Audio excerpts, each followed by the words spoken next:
Now, it's a sport that requires focus and accuracy. Students at Bishop Lloyd are taking archery, something you don't normally see at every school. The Lloydminster Fish and Game Association gave a donation to the school in support of the program. Anna Knotfate has more. The program started in January as part of the phys ed class. This is the first year of the archery program. We got 2 grants, one from the Lloydminster Fish and Wildlife.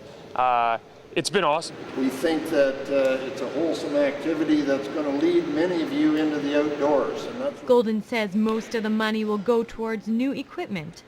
He says it's a great chance for kids to hone their skills in a unique sport. Kids have really enjoyed it.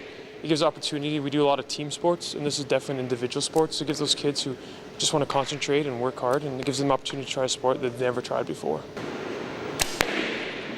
With the success of the program so far, staff hope it will become a staple in their school. It's here to stay, hopefully. You know, with all programs, you get new people, but we're going to encourage them to get the training and keep going. The kids love it, so hopefully it's here to stay. So after I shoot, where do I do with my bow? Anna Knotfate, Newcap News.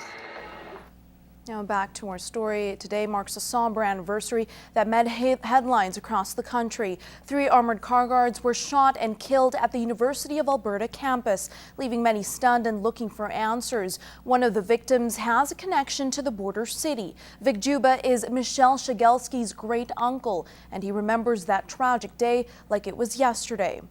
26-year-old Michelle Shigelski was married only 6 weeks before her life was taken away by what Vic Juba calls a senseless crime. It's been difficult. You can't get it off your mind, what happened on June the 15th last year, and it bothers me a lot because she was a very young person that just had her whole life ahead of her. He says Michelle was an animated and vibrant girl who loved her job. I feel really sorry for this ever happened. I feel sorry for Michelle, who was the victim for absolutely no reason at all. I think of, what would she be doing today? She had the whole future ahead of her, and it was cut short by some stupid act. And now Juba says he's waiting for the trial date where he and his wife both wrote victim impact statements. We're all hoping and praying that justice will be done. Now 22-year-old Travis Baumgartner now faces 3 counts of first-degree murder and 1 count of attempted murder. He is in police custody and is expected to stand trial in September. A private memorial is happening in Edmonton to mark the 1-year anniversary of the shooting deaths. A red oak tree is to be planted in their honor during a service at the University of Alberta. Now, it was a blast from the past at Lakeland College this weekend, and in more ways than one. The Just Cruisin' Car Club hosted its annual show and shine on the campus this weekend, and in addition to some classic cars being on display, an old-fashioned drive-in theater was set up to kick it all off. Bart Pedyasik reports. From the modern to the classics, dozens of cars of all shapes and sizes rolled up to the parking lot of Lakeland College to show off their unique rides and have a little fun. Barbara Veenstra and her son came to check out the setup and to see what this year's show would have in store. While riding up on 2 wheels today, Veenstra says her family has had a history of owning classic cars themselves. We've had a 66 Tornado and a 68 Carmen Kia.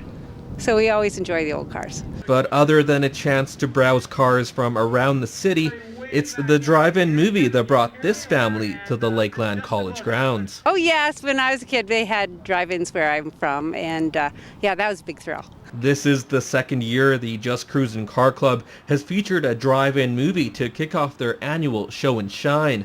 Jerry Duhame says it's not something you see enough of anymore. You don't get a drive-in movie in these towns hardly at all anymore, so it's kind of unique. And between cars, the movie, and kids' activities, there was something for everyone. Burgers were even on the grill, thanks to volunteers from Lloydminster Rescue. Originally, we were just asked to come out and do a barbecue, and we've been doing it ever since, just to be part of the community, come out and enjoy it, get to meet the people. All money raised from the barbecue went directly into Lloyd Rescue to help pay for their general expenses. And it wasn't the only way the car show was giving back. The admission fee for the Knights movie was a toy donation to the gift of Christmas. It's a chance to kickstart that campaign. Last year was very successful. We raised over $2,200 worth of toys and cash to give to the Words of Gift of Christmas. And while the weather report didn't look promising, Veenstra was still hopeful it would hold out so they could enjoy the rest of their night. I hope it doesn't rain. We've been looking forward to it for quite a while, so I hope it doesn't rain. Bart Pediasic, Newcap News. Cal joins me for our first look at sports. So the third stop on the 2013 Canadian Professional CPCA Tour basically got underway last night. Yeah, you know, we're still waiting for somebody not named BJ Carey to win one of these. After picking up wins in both North Battleford and Little Pine, the 33-year-old is looking pretty good in 2013. Could Big Bad BJ make it 3 in a row? Let's take a look at the top times from day one. Dallas Dick came away with the fastest time on Friday night at 108.63.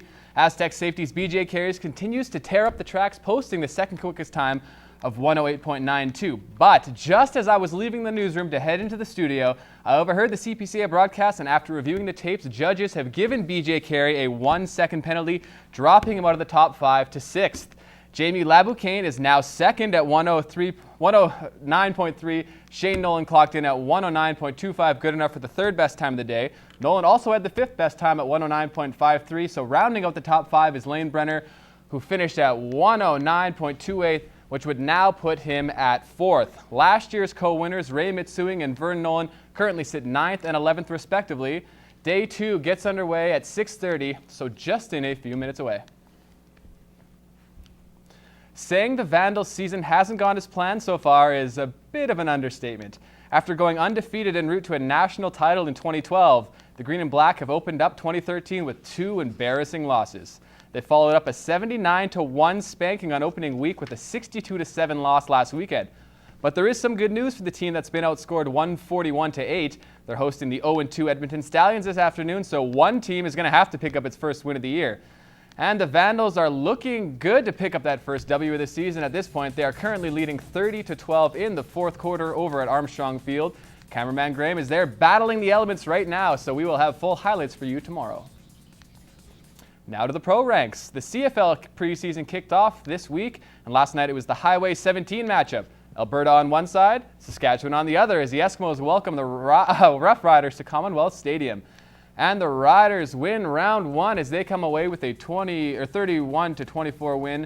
Non-import defensive back Greg Newman capped off a 17-point fourth quarter with a pick 6 in the final minute to break up a 24-24 tie. Matt Nichols started the game for Edmonton but was forced to leave in the fourth quarter due to injury. Now remember, he's just 7 months removed from a very serious ankle injury. He was 5 for 7 for 88 yards with 2 interceptions before leaving on crutches. Matt Riley came in and did all right. Darian Durant was solid for Saskatchewan in a quarter of work, going 8 for 11 for 117 yards, while Greg Carr was the most popular target for the Riders' pivots, finishing with 4 receptions for 101 yards. These two teams will open up the regular season against each other in Edmonton on June 29th. How about a little rugby for you? After almost a month hiatus, the women's Reapers rugby team was finally back on the field. The ladies made the trip up to Fort Mac this morning for a matchup with the Knights. Things didn't go exactly as the ladies were hoping. The Knights scored 6 tries and made good on 2 conversions to cruise to a 34-0 win. The two teams actually decided to play an extra 20-minute period after the regular 2 halves just because they wanted to. So I guess everyone had a pretty good time. The women's next game is a week from today when Fort Mac makes the trip to the border city for the rematch. The Extreme have rebounded well after their 9-game unbeaten streak was snapped a few weeks ago. Since the 9-8 loss to the Westlock Rock at the beginning of June, they've reeled off 2 straight. The Extreme will now try to make it 3 in a row when they host the Vermilion Roar later tonight. They have a 1-1 record against the Roar this season.